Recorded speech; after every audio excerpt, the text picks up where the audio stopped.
So being stuck indoors does crazy things for you, and I have decided to test a bunch of recipes from the Coles March edition.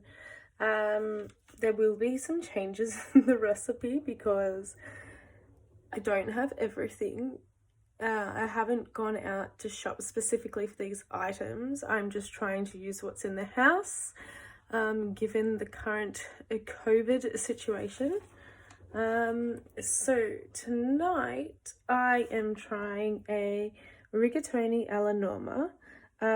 So some key things. There is eggplants, brown onion, olive oil, cans of cherry tomato. Instead of cans of cherry tomato, I'm actually going to make my own passata, which I'll take you through.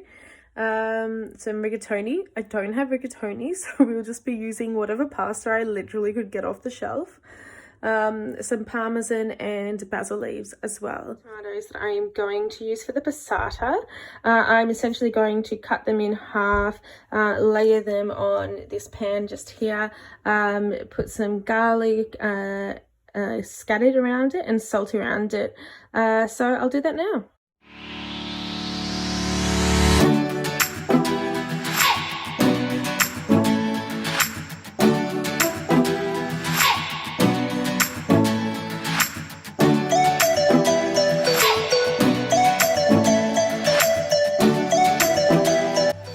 Tomatoes are in the oven now. I put them on 220, so it should take between 30-40 minutes for them to cook.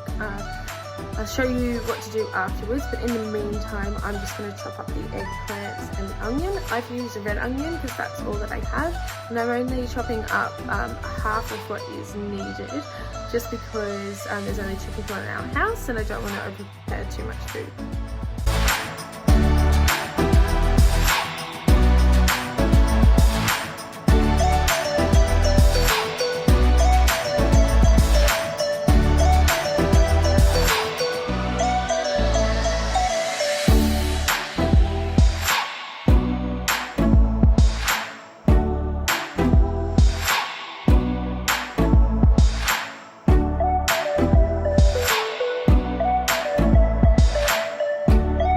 So taking the tomatoes out of the oven now, and they are ready to make into a passata.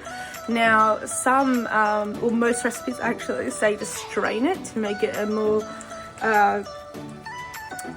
liquidy tomato. I actually like, once I have taken off the skins, I prefer to actually keep it a little bit chunky. I just prefer that texture. So again, it's up to you. If you don't really like the seeds in it and everything like that, I would remove that. Otherwise, you can blend it all together. There's no real issues.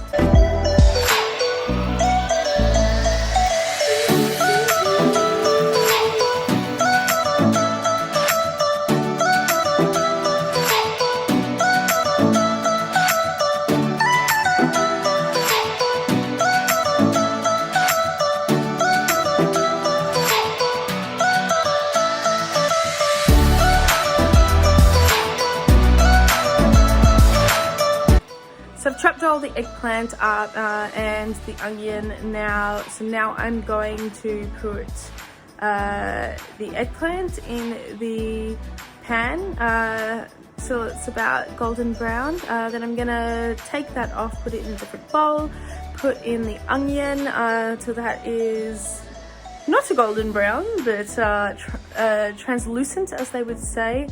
I'm going to add a little bit of zucchini in there just because I have a little bit left over and don't want to go waste.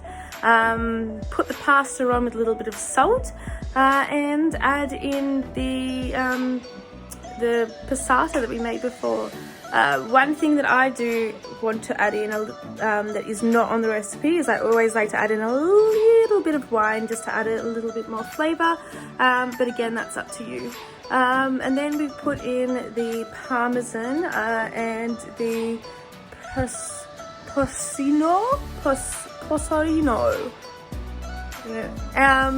just to give that a bit of flavour in it, and then it should be ready. So I'll show you on the flip side.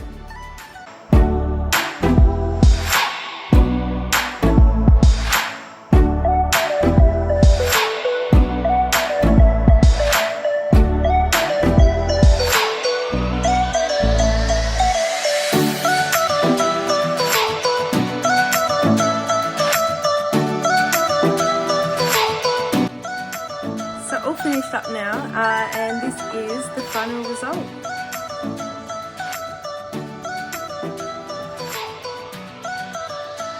And it was meant to look like this. So overall it was actually super simple to make. I was just being difficult and making my own passata because I really enjoyed doing that. But if you just added some cans of tomatoes, which you can do, it would take a much shorter period of time. I think in all it takes about 25-30 minutes. So yeah, I'll give you a bit of a review after I eat it.